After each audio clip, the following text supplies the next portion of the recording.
How do you close your factory? Kibera is a factory for NGOs. So on a single item, and I say this from a point of knowledge, on a single item like the provision of clean water and sanitation, there are hundreds of NGOs that have been active in Kibera for the last 20 years. And yet when you go to Kibera, you still see water which is not potable being carried in jerrycans. Why? Because they don't want to solve the problem. They don't want to solve the problem, because if you solve the problem, then you lose a job. That is how you must see these. And we must have time and a timetable for them. I think President Paul Kagame of Rwanda does it very well. He actually wants to know what you are doing and when you are leaving, because you ought not to be permanent in that area. But we have been lulled into a false sense of security by these NGOs. They come and say, we are giving you water, we sink this borehole, we have this school feeding program, and they keep on feeding you, and they tell you not to feed yourself, so you forget how to seek food. You rely on donor aid, and you remain a child for life. You remain a beggar for life. You remain an object of pity for life.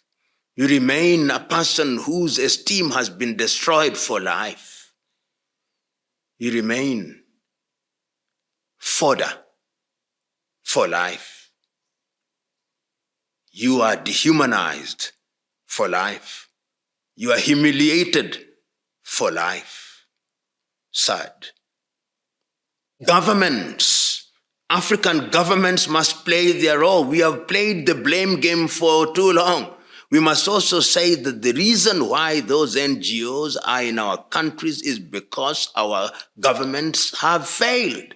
Governments are instituted amongst men and in countries for purposes of using taxes to resolve those problems. But what do we have in many African governments? Thieves, who when they are made to preside over health services, they steal the money. When they are made to preside over road, they steal the money. When they are made to preside over school, they steal the money. If you look at some of the richest men and women in Africa, they are to be found in government. The poorly paid civil servants in Africa are paradoxically the richest. And what do? The money that is meant for water, the money that is meant for health, for education, they steal it and build hotels. Hotels have now become their favorite. And if they don't build hotels, they are building apartments. And if they don't build apartments, they are keeping the money in Panama. And now they are beginning to keep it in Mauritius and the Cayman Islands and Guernsey Island. Governments in Africa are underperforming. And therefore, these NGOs are filling that void. And we must, as a people, make demands of our government. Our threshold of satisfaction as a people in Africa is very low. We don't make demands of those whom we elect into government, and they have great contempt for us. And that is the problem. If African governments were to do things properly, you would not need NGOs. And there are countries where they are doing things properly. If you go to Mauritius, things are being done properly. If you go to Seychelles, things are being done properly.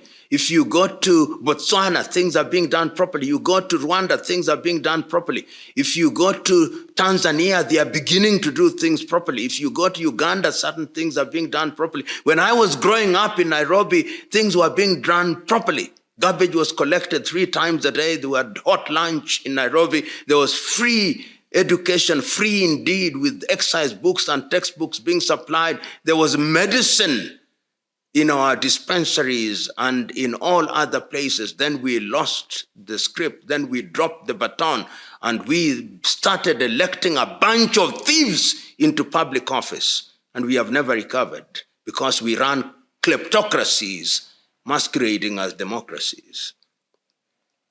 We are part of the problem, we the people.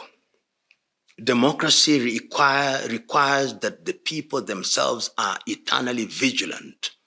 It is we who elect those individuals. If you allow yourselves to be persuaded by individuals to elect them because of your ethnic affiliation or because they have corrupted you, then you are making the mistake.